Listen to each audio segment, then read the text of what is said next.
subscribe to Raze Chaos. And welcome back, everybody. My name is Raze Chaos. You have made it back to my channel, and yeah, we have got a fun one today.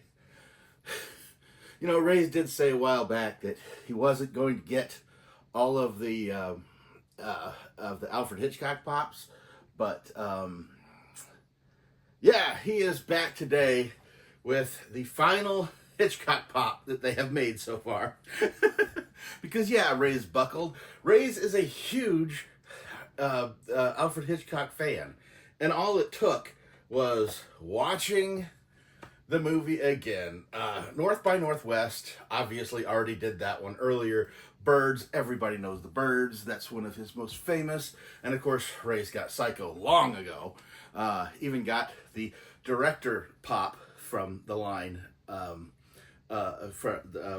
famous directors that they've done. They did an Alfred Hitchcock. Raze has got that one. So that kind of left Raze sitting there looking at this lone character, which by all means should not be something that they made a pop of.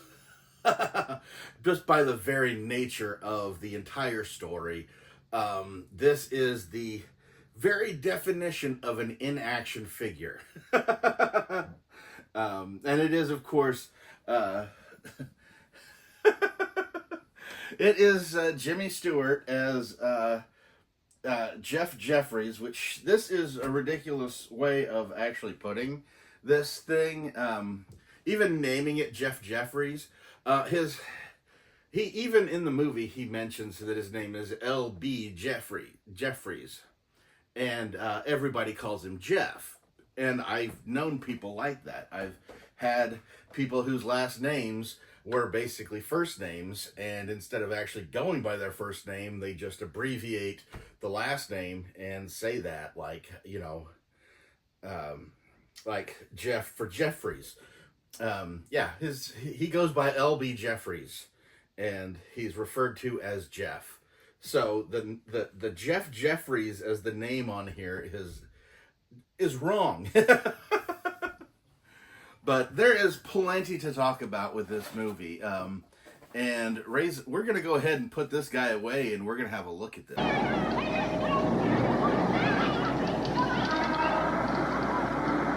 So, like I said, this movie actually is, yeah, it even has LBJ on. LBJ is written on the cast. You can see it right here. It's like, this would confuse anybody that didn't know any better. LBJ, which is funny because what's written actually on the cast is "Here lies the broken body of L.B. Jefferies." And, yeah, it's a joke because he is a photographer, and he brags about going to, you know, foreign countries, the third world countries, taking photographs. He's kind of an adventure photographer, I guess you'd say. And in this case, during this smoldering, heat-filled summer, which, you know, as a reminder, this movie was made in 1954. Air conditioning was not as good, nor was it as prevalent as it is today. So, yeah, a heat wave in 1954, you suffered from, no matter how well off you were. You just couldn't get away from the heat. Nowadays, it's kind of laughable, but it actually adds to the movie because of how hot it is. And basically, yes, you've got L.B. Jefferies. It shows you his it basically gives you an idea as to what happened, because an earlier conversation talks about him walking out onto the racetrack of a race, a professional race, and going to get the perfect shot, which of course ends up in an accident and ends up with him with a busted leg. And he is stuck in that for quite a while, and his only aside from his telephone, which he calls people constantly to talk to, he has Stella, who is his nurse, who is provided by his insurance company. And the main subject that they talk about is Lisa. Lisa, who is obviously if not a significant other, then somebody who definitely wants to be a significant other to our good old Jeff. And she is played by the amazing Grace Kelly. Now, Raze has to admit, when he was younger, he always heard the name Grace Kelly and never understood. He'd seen pictures of her, obviously, because she's famous, but he'd never actually watched any of her movies. The first time Raze watched Rear Window, he absolutely understood what everybody talks about when they talk about Grace Kelly. Because not only is she a vision, but the way she carries herself, she had a manner of being able to carry herself as the utmost aristocrat and at the same time the every woman, all mixed up in one. It's a very rare quality. Anybody that just could basically be themselves in several different situations like that and look like she absolutely belonged there. It was really kind of it's no wonder that she actually ended up marrying a prince, I believe. But to go back, as I mentioned, Stella is the nurse that comes in to take care of him. You've got Jeff, and you've got Lisa. Those are the three characters that you're going to see the most of. The fourth character that you're going to see the most of is the set. And Raze is doing things a little bit differently now because he's going to full on show you the set. This is a one-room story. You only get Jeff is stuck in his wheelchair. He cannot go any which direction. So all he has to do, clearly he's not watching a lot of TV, which I think there was maybe 4 channels at the time, if we're lucky. I could imagine that would get quite boring, and being subject to having to watch what somebody else broadcasts to you. You don't really want to be stuck there. So what does he do? He turns to his window, his rear window. And his rear window opens up to a large courtyard of basically everybody else's back windows. And you get this, it was a huge set that was built, and you get this wide view of this area. There are so many different people, so many different personalities, so many different stories that are going on, that he's just being the voyeur and watching. And he's got nicknames for everybody, like Miss Lonely Hearts or Miss Torso, the songwriter he refers to. They're all living their own lives, and he's getting little snippets and watching them all, as the little piece of their lives that he gets to watch goes on. And there's even some newlyweds that show up only to draw the blinds immediately. And I think those only get raised again a little bit. You've got the couple on the fire escape who, in order to beat the heat, are actually sleeping outside, and they have a little dog, and they lower it down with a little basket to let it go do its business. You're kind of watching all this go on, and if it sounds strange, it's because it is, because a lot of it has to do with the times. When you're out of entertainment, you have nothing to do but look at everybody else. When you're stuck and your own mind isn't taking you where it should go, you're looking at everybody else. And as he's watching all of this, he eventually sees something, or he thinks he sees something, and that catches his attention. And his attention, wanders in all different directions, and yeah, it's just one of those things. It originally came from a short story called "It Had to Be Murder," and that was written by Cornell Woolrich. And I've got to be perfectly honest with you guys. Raze would not even look up this story. Raze, I still now will not even look up to read the original story, primarily because the story of Rear Window is very, very boring. You've got a guy stuck in a wheelchair looking out his back window. The most exciting thing, really, is his gorgeous model girlfriend that comes over every once in a while to you know, try and flirt with him, try and push a relationship that he is wanting to fight. Which, are you sure it wasn't your head that got hit? She's clearly rich and wants to bring him along on her rich life, and he's like, no, I go to dirty places and take pictures. That was my Jimmy Stewart. Sorry. But yeah, you kind of want to get his head examined. But and now she's involved with, what did you see and what did you hear? And I mean, naturally he gets a close-up look from his large camera with his telephoto lens, and he's looking really close. He's trying to solve a mystery that only exists in his head at the time. And does it turn out to be something? Well, it's an Alfred Hitchcock story. You can probably figure it out. Figure out whether it does or not. But it's very bland as far as the story goes. But it's just the added extra characters. It's the whole set piece. It's the confinement that you feel because you don't leave the apartment. At no point does he take you out of there. You are either looking in at him or looking out at everybody else. You're stuck in that apartment with him. And even when he sends Lisa to go and snoop, or Stella to go snoop, he gets them both involved as far as going off and snooping to try and figure out the key to this mystery.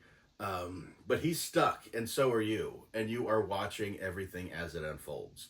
And only Alfred Hitchcock could pull this off. This is one of his best movies, and the idea that it is just one man stuck in a room looking out is really a testament, because quite frankly, that would be a boring story. It absolutely is a boring story. But the movie will suck you in, and you can't get enough of watching it. You want to know more, just like he does, because, like I said, even Lisa and even Stella are just kind of like, quit looking out the window. It's really, really boring. Let people live their own lives. And you kind of have that same attitude as well. I mean, you have that attitude in general as it goes. You don't stare out your windows at your neighbors. But all you have to do is catch that one thing, and then suddenly, and be stuck there, and you're enthralled with it. And that's what happens to him. They did a remake of it in 1998, I believe. And that had Christopher Reeve as the person who was stuck in the wheelchair. And this is, of course, his first movie after his accident. And Raze tried watching that movie, and the only elements they took from the original is that it was after Christopher Reeve's accident, so he is a paraplegic again, and he is stuck in this one room. He's not even stuck in one room. It's actually a 3-story building that he's actually in, and he can move around in that. And, I mean, Christopher Reeve didn't make it bad, but like I said, it's a boring story, and they did their best to try and instead of actually trying to update the story, they tried to show off the technology, how technology has changed, and that was their downfall, in all honesty, because trying to show off 1998 technology as advanced as we had gotten at that point, compared to now, it's ridiculous. And some of the things that he calls to do wouldn't work the same way it does now when we actually do have the technology to do it.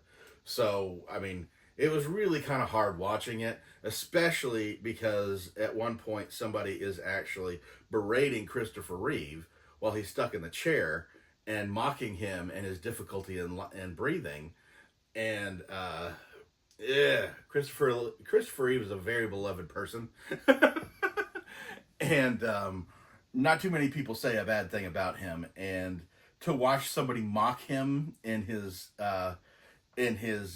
post riding accident state is really kind of infuriating. And I don't think I've ever seen that actor again, and probably never want to. But it was a made-for-TV movie, so what do you want?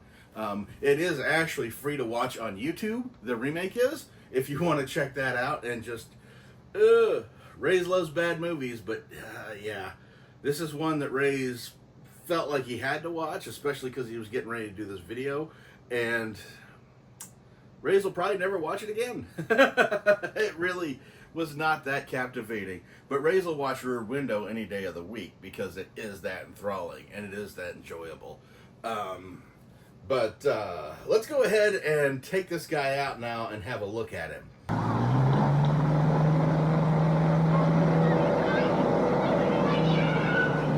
And I think this is, Raze has to think a little bit, but Raze knows he's got a couple of Funko Pops of characters that are actually in wheelchairs. The only one that's coming to mind right now is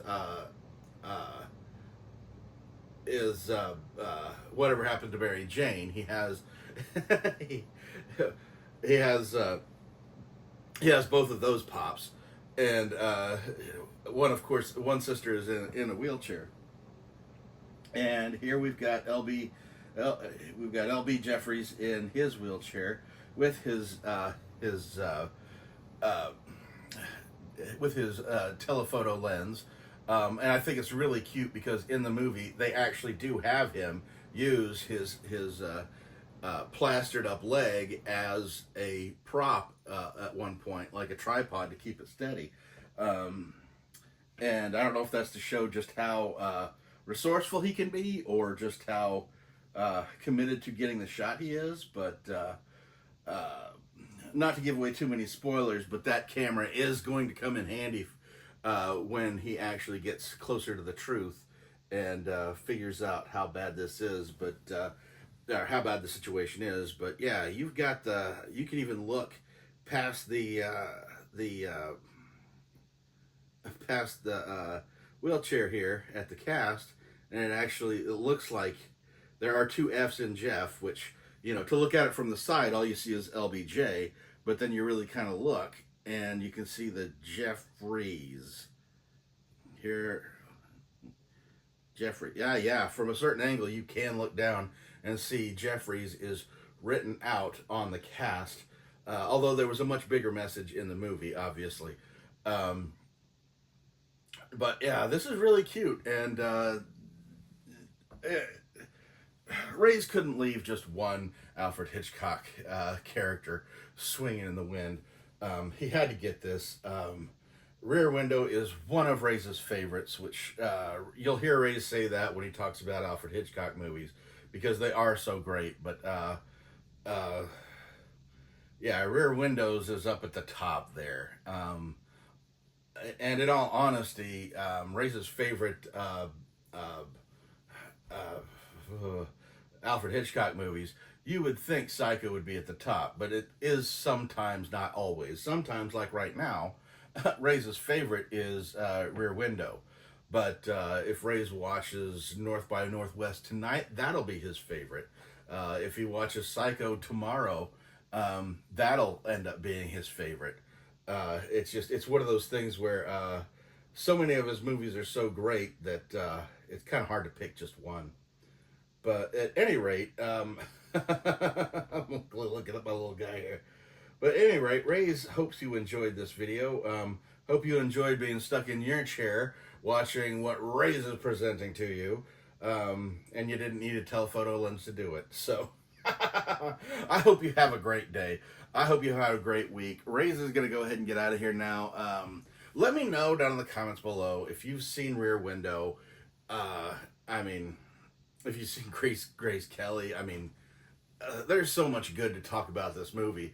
And on top of all that, Raze is the first to tell you that the plot is very boring. Because if you just write it out, it's just like man sitting in his apartment and he's seeing stuff. Okay, boring. But take it to Alfred Hitchcock to give you this story that has you captivated, has you kept in that apartment, and yeah, you just can't get enough. It turns this all into voyeurs. But I hope you have a great day. I hope you come back to see more. Raze is glad he's got the last Alfred Hitchcock pop, and part of him kind of wants more, but at the same time, like I said, originally I wasn't going to go for these just because the pops themselves are really quite boring. And unless you're a huge Alfred Hitchcock fan, you're not going to get anything interesting out of them. And aside from the birds, it has a woman with birds on her head and scratches on her face. But at any rate, Ray's going to go ahead and get out of here now. I hope you come back and see some more of what Raze is going to present to you, because you never know what he's going to bring you. But the best he can do is say that life is full of odd moments, and you never know when you're going to be defined.